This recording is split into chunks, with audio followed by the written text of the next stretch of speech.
నమస్తే దోస్తులు, నేనైతే మంచిగా ఉన్నా. మీరు కూడా మంచిగా ఉన్నారు అనుకుంటున్నా. అయితే మీకు ఇలా హైదరాబాద్లోని ఒక శివాలయం, అద్భుతమైన శివాలయాన్ని చూపెట్టడానికి అయితే పోతున్నా. అక్కడ ఉండే వింతలు విశేషాలు, ఒక 12 జ్యోతిర్లింగాలు, శివలింగాలు కూడా ఒకటే ప్లేస్లో ఉన్నాయట.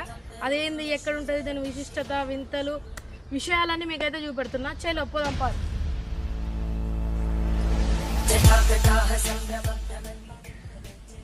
ఆలయం బయట ఇంత విస్తీర్ణంలో ఉంటుంది, చూడొచ్చు మీరు.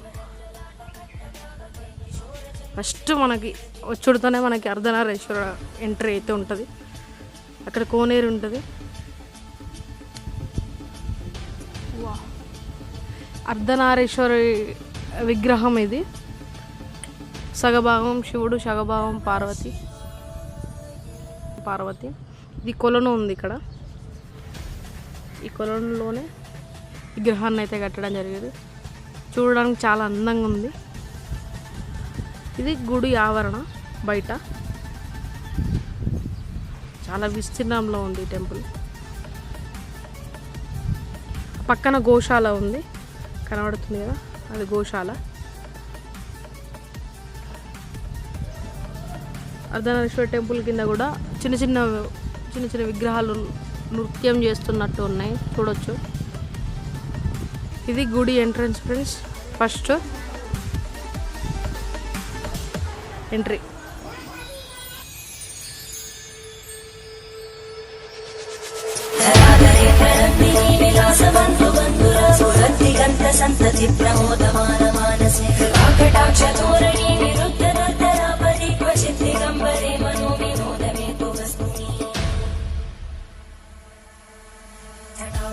ఎంట్రన్స్ నుంచి లోపలికి వచ్చిన తర్వాత ధ్వజస్తంభము. ఇది చుట్టూ ఆవరణ, టెంపుల్ ఆవరణ. ఇది ఇక్కడ కొబ్బరికాయలు కొట్టడానికి. ఇదే టెంపుల్లో మనకి నాగమ్మ అయితే దర్శనం ఇస్తుంది, చూడవచ్చు మీరు. చెట్టు కూడా ఉంది ఇక్కడ, రావి చెట్టు. నాగమ్మ వెనకాల రావి చెట్టుకి మొక్కులు ముడుపులు కట్టుకోవచ్చు. పిల్లలు లేని వారు కావచ్చు, ఆరోగ్యం బాగాలేని వాళ్ళు కావచ్చు, ఎవరైనా కూడా ఇక్కడికి వచ్చి అమ్మవారికి మొక్కుకొని ముడుపులు కట్టుకోవచ్చు. అలాగే ఫ్రెండ్స్, మనకి ఇక్కడ నాగదేవునికి సంబంధించిన విగ్రహాలు అన్నీ ఉన్నాయి, చూడొచ్చు మీరు. జంట నాగులు అన్నీ. ఇక్కడ కాలసర్పదోషాలకు సంబంధించి పూజలు కూడా జరుగుతాయి.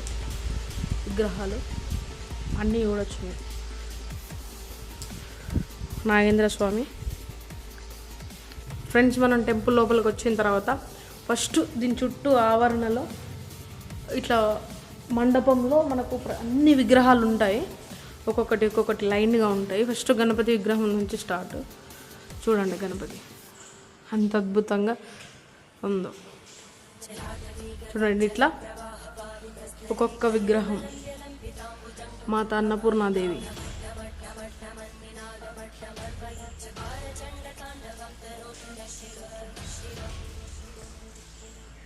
శ్రీరామ సహిత సత్యనారాయణ స్వామి,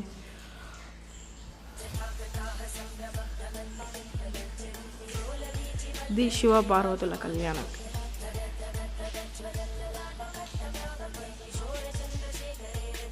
మహాలక్ష్మీదేవి అమ్మవారు. గుడి నుంచి కొంచెం ముందుకు వచ్చిన తర్వాత అయితే మనకు అయ్యప్ప టెంపుల్ అవుతుంది. శబరిలో అయితే ఏ విధంగా మనకు మెట్లు ఉంటాయో అదే విధంగా అదే రకంగా ఇక్కడ గుడి లోపల అయితే టెంపుల్ని కట్టడం జరిగింది. టెంపుల్ టైమింగ్స్ వచ్చేసి పొద్దుగల 6 గంటల నుంచి మనకు 12 గంటల వరకు ఉంటాయి. మళ్ళీ సాయంత్రం 5 నుంచి 8 గంటల వరకు ఉంటాయి. ఈ మధ్యలో వస్తే మాత్రం టెంపుల్ క్లోజ్ ఉంటుంది. అంటే లోపల చూడొచ్చు. మనకి టెంపుల్లో దత్తాత్రేయ స్వామి కూడా ఉన్నారు.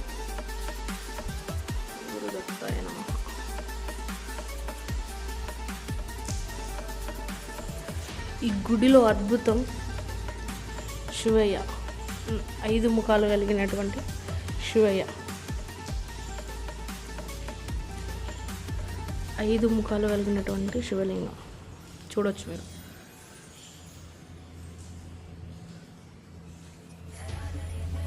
ఉంది.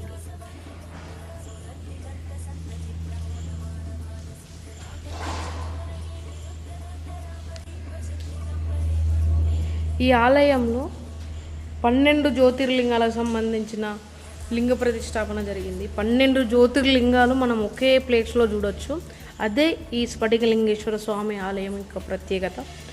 చాలా అంటే చాలా అద్భుతంగా ఉన్నాయి. చూడొచ్చు మీరు ఒక్కొక్క శివలింగము.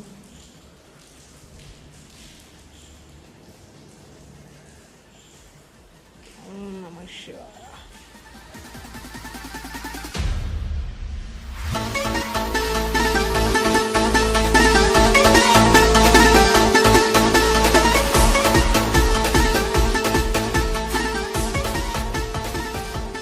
పన్నెండు జ్యోతిర్లింగాలకు సంబంధించిన శివలింగాల ప్రతిష్టాపన.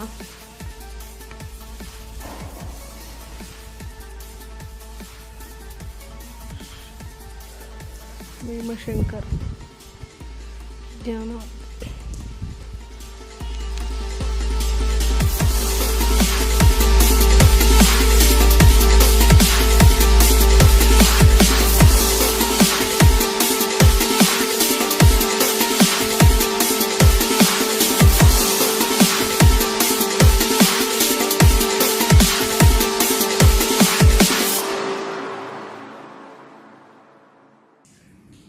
ఇటు సైడ్ మొత్తం అమ్మవార్ల విగ్రహాలు ప్రతిష్టాపించడం జరిగింది. ఇది కంచి కామాక్షి అమ్మవారు, చాముండేశ్వరి అమ్మవారు, కామాక్షి చాముండేశ్వరి అమ్మవారు, శ్రీ శంకరీదేవి శ్రీలంక.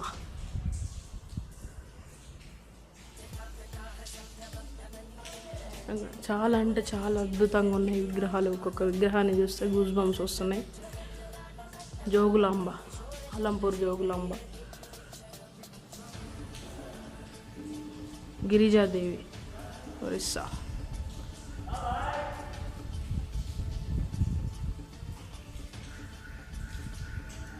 మహాకాళి ఉజ్జయిని,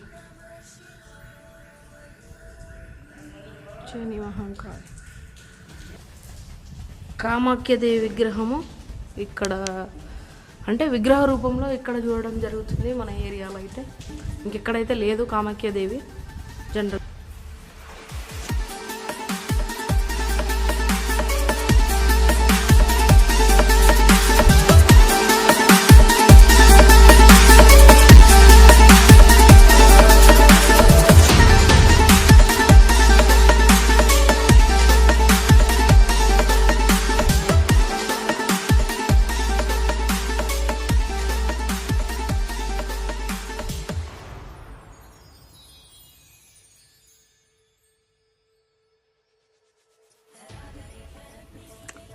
అసలు ఎంత అద్భుతంగానంటే చాలా అద్భుతంగా పీస్ఫుల్గా గుడి వాతావరణంలో ప్రతి ఒక్కొక్క అమ్మవారి విగ్రహం అయితేనేమి, దేవుళ్ళ విగ్రహాలు అయితే చాలా అద్భుతంగా ఆర్కిటెక్ట్ చెక్కడం జరిగింది, కట్టడం జరిగింది. ఇది గుడి ఆవరణ. ఒకసారి మొత్తం చూడొచ్చు మీరు. గుడి లోపల ఇంత విస్తీర్ణంలో ఒక్కొక్క ప్రదేశంలో ఒక్కొక్క అమ్మవారి విగ్రహాలు, దేవుళ్ళ విగ్రహాలు అయితే చాలా అంటే చాలా అద్భుతంగా చెక్కడం జరిగింది. గుడిని చూస్తేనే చాలా ప్రశాంతంగా పీస్ఫుల్గానైతే ఉంది. మీరు చూడొచ్చు ఒకసారి. ఇటు పక్కన నవగ్రహాల మండపం ఉంది. ఇది మెయిన్ మనకు శివాలయము.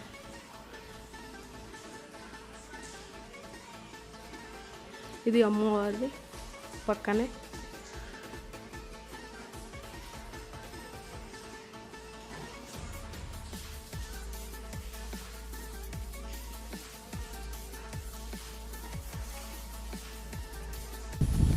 ఓకే ఫ్రెండ్స్, చూసారు కదా. ఇలాంటి ఆలయాల గురించి ఎక్కడన్నా ఉన్నా కూడా నా కామెంట్ బాక్స్లో కామెంట్ అయితే చేయండి.